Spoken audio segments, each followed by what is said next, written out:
My self professor doctor Deepak Singh, allied science specialist. आज एक topic deal कर रहे हैं जो कि कॉमन डिजॉर्डर्स रेक्टल पॉलिप, या इसको बोलते हैं कोलोरेक्टल पॉलिप। सबसे पहले दो बात यहाँ पे आ रही है, पॉलिप एक है कोलोरेक्टल पॉलिप। पॉलिप किसको बोलते हैं? पॉलिप जो होती है एक अबनॉर्मल मास का फॉर्मेशन हो जाता है। ये मास बनता कहाँ पे है? तो जहाँ भी म्यूकस लेयर होती है ना, उस लेयर में यह हाइपरट्रोफी होकर के एक मास के जैसा स्ट्रक्चर बन जाता है, उसी को बोलते हैं पॉलिप बोलते हैं। और ये बन कहाँ पे है? ये बनता है रेक्टम में या फिर कोलोन में, या कोलोन से लेकर रेक्टम तक, इसलिए इसको लोग बोलते हैं रेक्टम पॉलिप या कोलोरेक्टल पॉलिप। तो एरिया तो हम समझ में आ गया हमें कि एरिया कहाँ का है, ये रेक्टम का एरिया है। जैसे ये सिग्मॉइड कोलोन का पार्ट लास्ट का ये हो गया रेक्टम, इसके बाद ये रेक्टम का एरिया हो गया,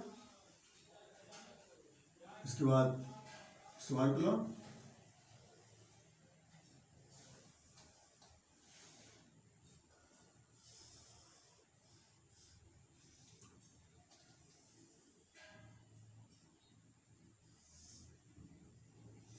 तो इसका जो इनर लाइनिंग है ना, इसी इनर लाइनिंग में ही क्या होता है ना कि पॉलिप लाइक स्ट्रक्चर बन जाता है, पॉलिप बन जाता है। यहाँ पे इस तरह से पॉलिप का फॉर्मेशन हो जाती है। तो ये पॉलिप बनता कैसे उसको पहले देख लेते हैं। देखिए, जैसे मान लीजिए सपोज हम इसी के लेयर की बात करते हैं।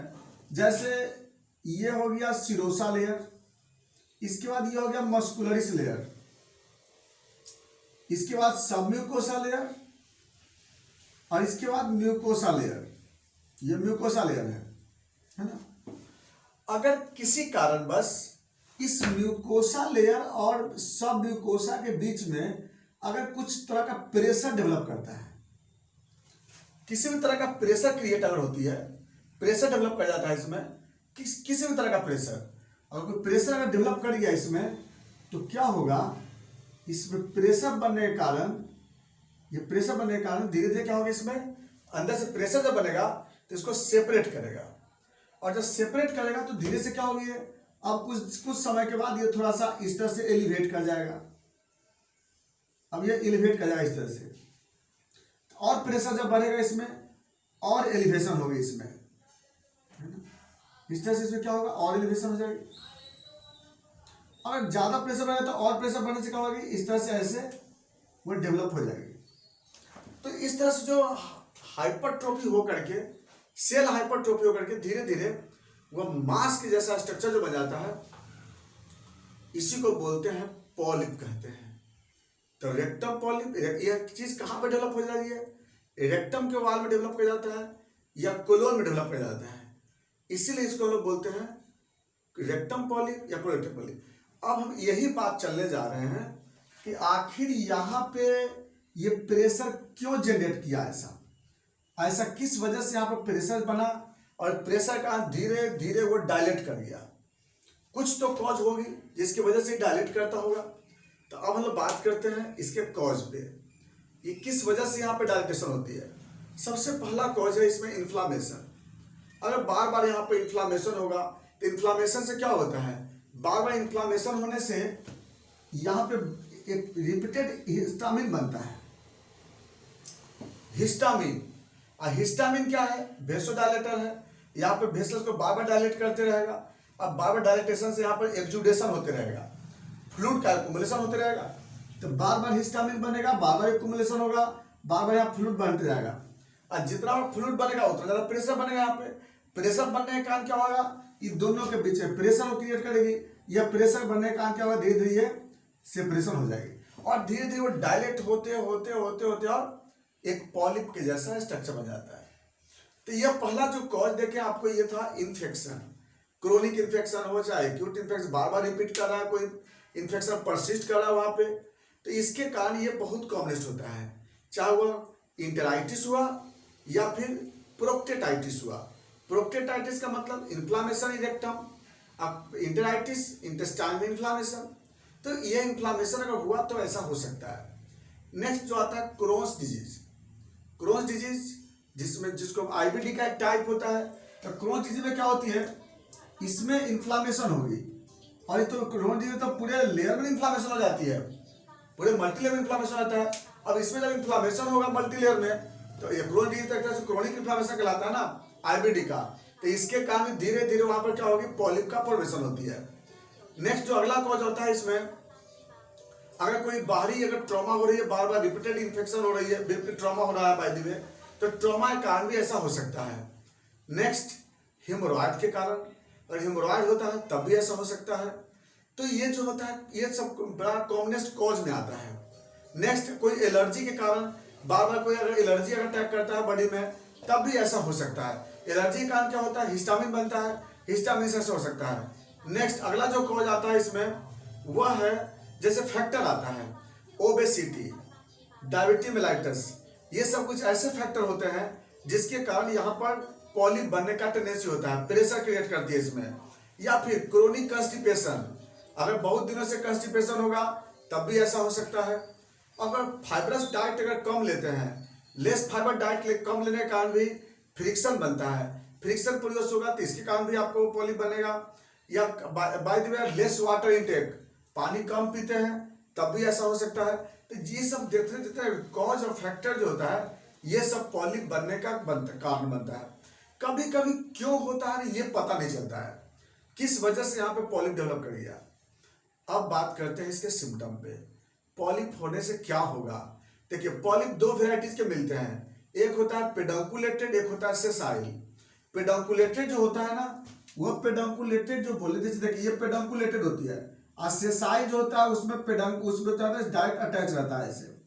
यानी पेडंकुलेट मतलब जैसे कि ब्रीथ होता है उसमें जो होता है इलास्टिसिटी होती है, उसमें जो होता है इस तरह के बोलते हैं पेडंकुलेटर बोलते हैं। जैसे देखिए ये जो स्ट्रक्चर होता है ना, तो इसमें इस तरह का स्ट्रक्चर जब बन जाता है तो इसको बोलते हैं पेडंकुलेटेड, और डायरेक्ट ऐसे जब बनता है तो उसको बोलते हैं सेसाइल बोलते हैं, सेसाइल। तब पेडंकुलेटेड एंड सेसाइल दो वेराइटीज के इसमें बन रहा है पॉलिप। अब इसी के कारण से यहाँ पर आपको सिम्टम भी मिलते रहते हैं। देखिए पहला सिम्टम तो पॉलिप होने के कारण रास्ता ब्लॉक होगा, तो धीरे धीरे यहाँ पे क्या डेवलप करेगा, कंस्टिपेशन होगी, प्रॉपर जो होता है जो डिफिकेशन है वो सही प्रोसेस हो नहीं पाएगा, तो एक तो यहाँ पे डेवलप करेगा। दूसरा जो सिम्टम आता है इसमें कि ब्लीडिंग होती रहती है।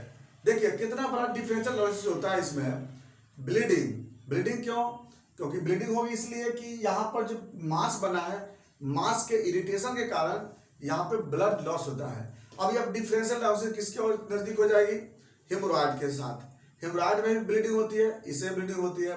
तो हेमोरॉइड में जो होता है, हालांकि दोनों बड़ा कंफ्यूजन हो जाएगी, वो तो एग्जामिनेशन करने पता चलेगा ना दोनों का। तो अब क्या है, एक ब्लीडिंग होगी, इरिटेशन होता है यहाँ पे, इसके बाद माइल्ड पेन होगी।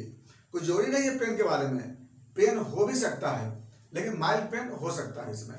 तो ये आपको मिलेगा आपको मेन सिम्टम में, बाकी सिम्टम पता नहीं चलता है इसमें। अधिकांश तो ये सिम्टोमेटिक होता है पॉलिप, ये है ना। अब बात करते हैं साइन, और हम देखना चाहेंगे तो कैसे देखेंगे इसको हम, इसके लिए प्रोक्टोस्कोपी एग्जामिनेशन या सिग्मोइडोस्कोपी एग्जामिनेशन देखते हैं। जैसे देखिए अगर ये हेमोरॉइड होता तो इसका कलर कैसा होता, ब्लूइश होता है ना। और लेकिन पॉलिप का कलर कैसा होता है, इसका होता है स्लाइटली पिंकिश या पिंकिश व्हाइट बोलते हैं। तो येलो का इसका जो पिंकिश व्हाइट कलर मिलेंगे आपको। और वही अगर बात हेमोरॉइड रहता तो आपको कैसा मिलता, वहां पे ब्लूइश कलरेशन मिलती है। उसके बाद जब हेमोरॉइड में हार्ड हो जाता है, लेकिन ये आपको सॉफ्ट रहता है, टच करने पे इसका कंसिस्टेंसी सॉफ्ट होता है। हेमोरॉइड आपको हार्ड मिलता है, तो इससे भी हम लोग आपको देख सकते हैं। तो ये हम लोग देख सकते हैं साइन में। कॉम्प्लिकेशन क्या होगी, पहला कॉम्प्लिकेशन इसका होता है हेमरेज, इसमें बार बार हिमेटोकेजिया होगा या मलेना होगा। दूसरा कॉम्प्लिकेशन इसका होता है कैंसर, यानी ये कैंसर में कन्वर्ट कर सकता है पॉलिप, क्योंकि बार बार ये इरिटेट करेगा, इरिटेशन के कारण यहाँ पर सेल डिवीजन जो होगी वो ज़्यादा हो जाएगी, तो इसके कारण कैंसर होने का टेंडेंसी होता है। तो हेमरेज और कैंसर दो बहुत बड़ा कॉमनेस्ट इसका कॉम्प्लिकेशन है, और बहुत बड़ा अगर बन गया, मल्टी अगर बन जाता है तो रास्ता को ब्लॉक करेगा, रास्ता ब्लॉक करेगा तो ही सीवियर कॉन्स्टिपेशन हो जाएगी इस केस में। अब बात करते हैं इसके इन्वेस्टिगेशन पे, कैसे पता लगाएंगे हम लोग पॉलिप के बारे में। इसको हम लोग या तो प्रोक्टोस्कोपी एग्जामिनेशन देखते हैं या सिग्मोइडोस्कोपी से देख लेते हैं। तो सिग्मोइडोस्कोपी से भी आपको आराम से पॉलिप दिखाई दे देगा। इसमें तो जितना ऊपर में रहेगा कोलोन के और किसी पार्ट में होगा तो सिग्मोइडोस्कोपी देख सकते हैं। प्रोक्टोस्कोपी में आपका लिमिटेशन होता है कि प्रोक्टोस्कोपी रेक्टम के बाद हम ऊपर नहीं देख पाएंगे क्योंकि उसका लेंथ भी तो छोटा होता है ना। प्रोक्टोस्कोपी जो होता है ये लगभग इसी के बराबर लेंथ के बराबर होता है। और सिग्मोइडोस्कोपी तो आप चाहें तो आप अंदर तक एसेंडिंग कोलोन तक भी आप पार्ट को देख सकते हैं। तो इसीलिए इसमें जो होता है लिमिटेशन होती है, इसे ज़्यादा दूर तक नहीं देख सकते हैं। अब बात करते हैं इसके ट्रीटमेंट पे। इसका जो ट्रीटमेंट क्या है, इसका सर्जिकल ट्रीटमेंट है, पॉलीपेक्टोमी करते हैं। जो डायथर्मी जो आती है ब्लेड उसके द्वारा हम लोग क्या करते हैं, इसको इलेक्ट्रिक ब्लेड जो आती है ना उसके द्वारा इसको लोग पॉलिप को रिमूव कर लेते हैं। तो पॉलीपेक्टोमी करते हैं, बाइंड कर भी देंगे ना, बाइंड भी कर देंगे तो ये पॉलिप जो तो वहाँ से रिमूव हो जाती है। हाँ ये चीज़ है, एक बार पॉलिप हो गया हम लोग अगर मैनेजमेंट होगा बार बार करना होगा। ये नहीं कि पॉलिप अगर हटा दिए तो आप नॉर्मल हो जाएंगे, फिर नहीं। कंस्टिपेशन अगर होगा, बार बार अगर फाइब्रोइड की कमी होगी तो फिर से ऐसा हो सकता है। इसीलिए मैनेजमेंट में हमें छोड़ना नहीं है, पॉलिप बार बार डेवलप करेंगे यहाँ पे। इसके बाद बाकी मैनेजमेंट में कंस्टिपेशन को ट्रीटमेंट करेंगे, फाइब्रस डाइट देंगे, प्रॉपर वाटर इंटेक कराते हैं, स्मोकिंग करता है तो स्मोकिंग से अवॉइड करते हैं। तो ये सबसे पेशेंट को लोग क्या करते हैं, मैनेजमेंट करते हैं। बाकी बातें होम्योपैथी मेडिसिन, तो होम्योपैथी मेडिसिन में इसमें एसिड नाइट्रिक बहुत अच्छी मेडिसिन है, सालिसिया है, और उसके बाद इसमें कंस्टिपेशन के दूर करने के लिए कालमेक क्यू मदर की यूज करते हैं। तो ये सब जो है रेक्टम पॉलिप का मेडिसिन है, ये सब मैनेजमेंट है इसका। अगर इसमें किस तरह का क्वेश्चन हो आप जरूर क्वेश्चन करेंगे, बाकी बातें चलेंगे फिर नेक्स्ट वीडियो में। Thanks for watching.